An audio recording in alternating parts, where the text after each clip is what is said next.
Make the bad man stop. Hello everyone, this is Tim of the Online Big Blue, bringing you the best in New York Giants sports talk and entertainment. This bad man will never stop. We're going to keep rolling out videos, we're going to keep churning out content. Oh, because this offseason is going to be full of fun, intrigue, and everything else. But I did want to talk about the Giants in the playoffs. Playoffs? Did someone say playoffs? No, we're not just talking about the Giants making the playoffs, because I would see 2025 realistic expectations of this team maturating and building themselves into playoff contention. We could be wrong. Who knows? Depends on certain things. But one of the biggest things and issues I've talked about with the Giants over the last year is the fact that we don't have a problem a lot of times drafting talent and finding talent. We have problems cultivating talent and keeping talent. And I was thinking about it yesterday, and I was like, well, what Giants are currently on playoff rosters? Or, and I know we're already into the second round, but I was just curious about what players have the Giants released or let go or traded that have moved on to become playoff bound. Could they have made any difference in this team in 2020? Who knows? Could they have made a difference in 18 or 19 or anything such as that? You don't know that either. Could they have made a difference in the future? We're going back to the future. We don't know. But let's just out of fun. Let's do it for fun. Let's start with the Green Bay Packers. Of course, you have Isaac Yiadom. Of course, he played with the Giants in 2020. He had 46 tackles, a forced fumble in 16 games.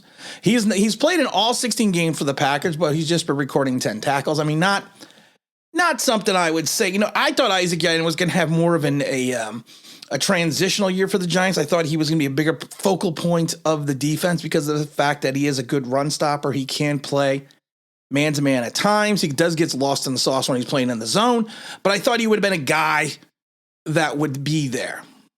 Also on the Packers, you have R.J. McIntosh. He was a 4-year practice squad guy, drafted by the Giants in the 5th round 18. He hasn't done much, but, he's still on the roster. Jump over to Tampa, you got Andrew Adams. I liked Andrew Adams when the Giants had him. We had him at 16 and 17. I remember him in those seasons because I actually remember the last game of the season. He was the final guest on the post-game show that they had in the Coaches Club. And that was, he was an interesting guy. He recorded 18 tackles over the time, a pick, a forced fumble over 2 seasons. We waived him in 18. He went on to win the Super Bowl with the Tampa Bay last year. Through 14 games, he's made 24 tackles and an interception. He had the big fumble recovery last weekend. Then you got the old JPP, of course. 15th overall at a UCF back in 2011. Put up 57 sacks for the Giants, 13 forced fumbles, 2 defensive touchdowns over 8 seasons. He's now a 2-time Super Bowl champion, 31 tackles, 2.5 sacks on the forced fumble. Not the impacting factor, but he has been an impacting factor over the last couple of years from Tampa. Ross Cockrell, I can never say that name. Another veteran, played 16 games with the Giants in 17. I thought he was going to come back to the Giants. 50 tackles, 3 interceptions. He's bounced around, but he's found a home in Tampa since 2020. 17 games at Tampa, has amassed 43 tackles, a forced fumble, and 7 pass defenses. I really thought he was going to be something. I thought he was going to be a guy that the Giants held on to. But again, someone else we let go. Corey Clement also was on the Dallas Cowboys. He was in his 5th season. Played in all 17. He's originally a Jersey native. Was on the roster. We released him before the start of the season. He's made it over to Tampa. Cooper Rush, the 5th-year backup quarterback, claimed off waivers by the Giants in 2020. He was reunited because it feels so good with Jason Garrett. But then the Giants released Rush in 2020, a month later, and he rejoined the Cowboys. Had that big 300-yard game when Dak was out. That's another guy I never thought we should have gotten rid of. Thought he could have been a difference. Not maybe. In my mind, he was a hell of a lot more productive, or going to be more productive than Mike Glennon. But it was the whole Jason Garrett connection. Because you know what? Anything associated with Jason Garrett, Joe Judge hated. Just ask Mark Colombo. Darren Thompson, the safety. Oh, this one hurts a little bit because I like Darren Thompson. He was picked out of Boise State, 3rd round, 71st overall in 16 draft. Yeah, I remember when McAdoo named him as starting free safety in 17. Started all 16 games, 17, recorded 75 tackles, 61 solos, 6 pass defenses, and interception. By September of next year, he was gone. after he lost his job to Curtis Riley. Lost his job to Curtis Riley. Oh, my God. Oh, and of course, we go to the Rams. You got old Dell Beckham Jr., 12th overall in 14. Browns cut him. I like I said before, I understand when the Giants made the trade. I got their philosophy. I didn't agree with it, but I got it. It was just one of those things that you knew you were trading a generational talent. I don't look at what happened with the Browns. I'm looking at what happens now that he's got a quarterback and he's happy in LA. He made 27 receptions for 305 and 5 touchdowns, most which came with the Rams. And he's a difference maker between running and passing. Also on the Rams is Grant Haley, signed undrafted free agent back at 18. He played for the Giants for 2 seasons, 76 tackles and a sack. Had a brief stint with New Orleans. He signed with the Rams in October. He's promoted for the active roster on the 8th. Another guy I thought could have been a Giant for a while. Then you go to the Arizona Cardinals. Marcus Golden, of course. Traded for him, traded him back. This year, Golden has 11 sacks, the most since his 12.5 and 16. He had that career year. The Giants didn't want to pay him. I knew they weren't going to pay him, but they didn't want to pay him. And like I said, another guy we probably could have used. Antonio Hamilton played 29 games with the Giants and 18. He's also on the Cardinals, racking up 23 tackles to 5 pass defenses. He came to Arizona after a year in Kansas City, where he had 38 tackles, one of his most productive years. Guy that had issues with coverage at times, but a guy, someone that maybe we could have cultivated and worked with. Devin Kennard. Mr. Kennard.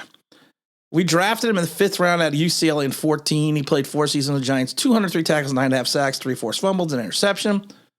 This is now in his 2nd year with Arizona after spending some time with Detroit. He played in 15 games. He put up 24 tackles and a fumble recovery.